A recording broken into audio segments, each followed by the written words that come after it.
Hi, I'm Rick Dior, and today we're going to talk about anvils and how I use them in my professional life. So, the only true anvil I have on this table or these tables is this giant cast iron 60-pound monster, which I'm not going to attempt to lift up, but it's a big one. And obviously, people know what these are used for. You can create metal objects and basically work them on an anvil. It's cast steel. There's different ways they make these, but they make giant ones. This is a pretty small one in the anvil world. And I just picked this up one day at a flea market for like 10 bucks. But I found out that it doesn't work really well for performing as in a concert hall because it's not very loud compared to some of these others. So today we'll just talk about your different options as well as a commercially made musical anvil that you can get that Grover makes. So recently I played a piece with the orchestra. I did a post on YouTube here. We did a concert of Wagner's Ring, which is a famous or well-known opera, and we did excerpts from it, and one of the movements used 9 separate tuned anvils with 4 people playing them.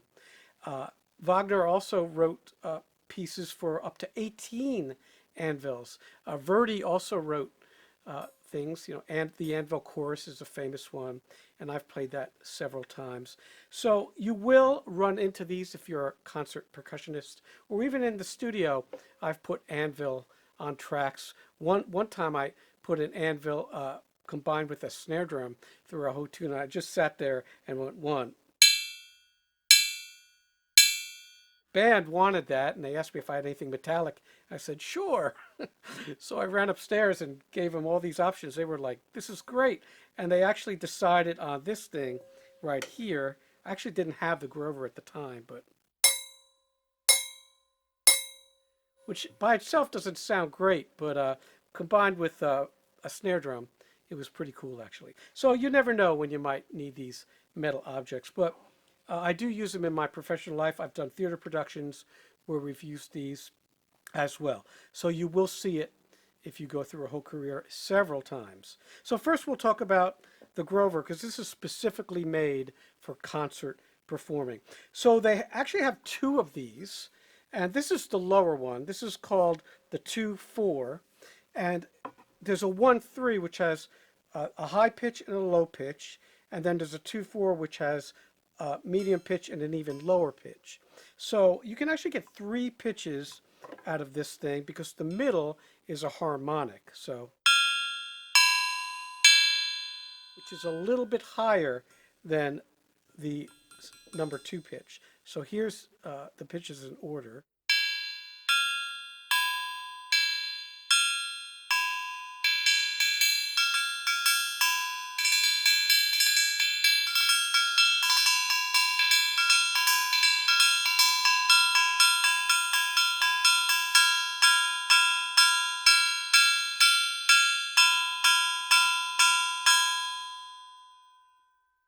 So as far as I'm concerned, that's sort of one-stop shopping in the anvil world. It's just a great piece of metal here.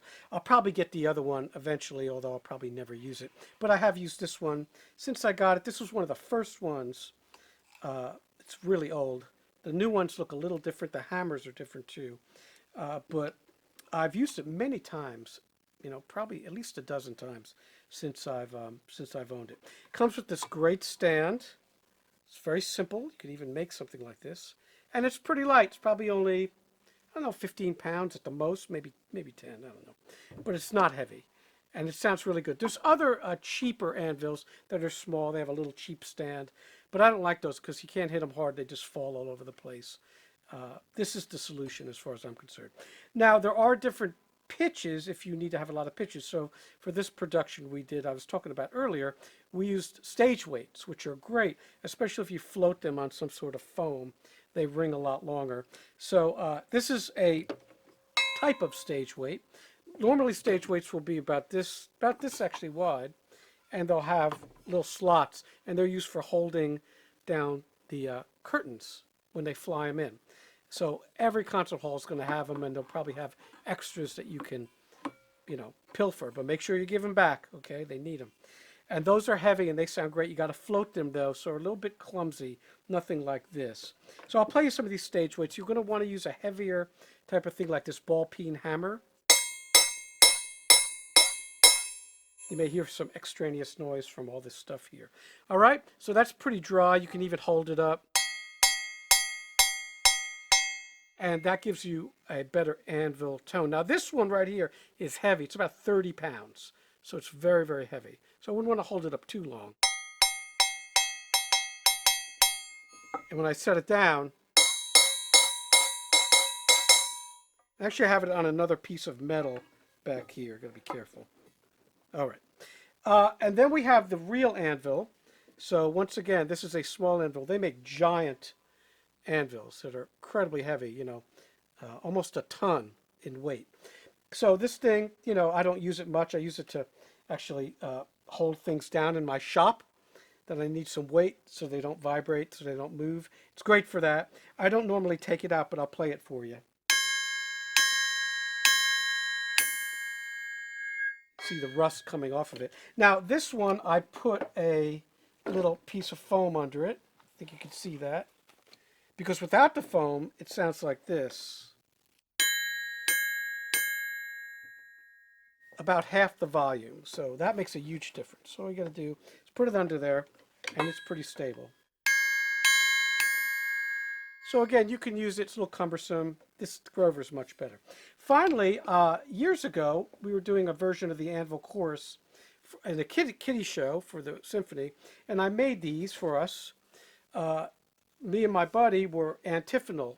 So he was on one side of the stage, I was on the other, front of the stage, and we'd play these things for the kids. They loved it. All right. So all this is just galvanized pipe. All right. Sometimes you could find this stuff being thrown away because, you know, 50s and 60s and 40s houses used it, and you know, it would rust all the way through. And when I bought my house, which was made in the 1950s, I replaced all the plumbing myself. It took me about a month, but it wasn't any fun. But I had to cut all this stuff out, and it was all full of gook here, you know. So basically, not a good thing to be drinking out of. But it's great for an anvil. So you could find some of this stuff at a junkyard or wherever for free, or you can go to Home Depot and get some and cut it. So this was an original threaded one. I didn't cut this one, but then I wanted a different pitch, so I cut this one with a hacksaw. All right. So let me give you a close-up of this. So you see the pipe, and you see how I have it suspended in there with this weather stripping. If you want it to ring longer, you can put a piece of softer foam like I used on the other anvils. And I built a resonating chamber in there. Just kind of like the idea of a glockenspiel where it's got a box. So no resonators, but it can get a little louder. And here's the other one. No big deal, okay? Little afternoon project. And while we're at it, I'll show you the rusty outside anvil and the Grover. Give you a close-up. See where it says 4, 2? Those are this is the lower one. And the middle's got that harmonic. And the stage weight. Very pretty. And we'll also show you the hammers that come with the Grover. The new ones will look a little bit different. And we'll talk about these mallets right now, but I'll show them to you, these giant brass mallets that I had someone make for me. And everybody knows what a ball peen hammer is. That's what that looks like. So let's talk about these mallets. So these are very, very handy. They're extremely heavy. All right, they weigh about probably almost a pound each. So you're not going to be doing a lot of double stroke rolls with them. But you have a lot more facility with these than you would with even these hammers. Okay, so.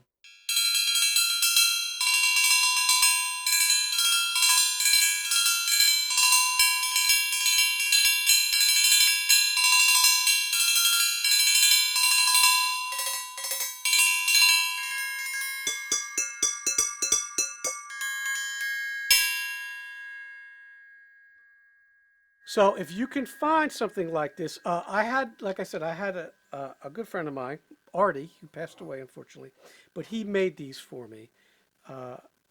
You might be able to find these commercially. I've not seen a set of these, but they're very, very heavy brass, these tops here, okay? So that's what you want. The more weight, the better. If they're too light, like aluminum or something, you'll get some sound, but not for the heavier pieces of metal. So the ones that come with the Grover are nice too, because they have this insert that's actually plastic, so you can play quietly.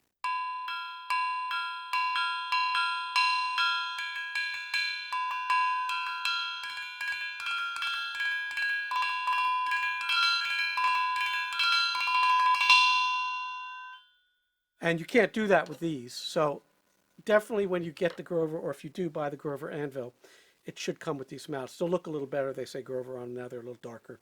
Okay, I think they're oak. So yeah, highly recommended. And these hammers are good for a lot of different metal objects too. So we'll just do a little anvil solo for you, and we'll see you soon.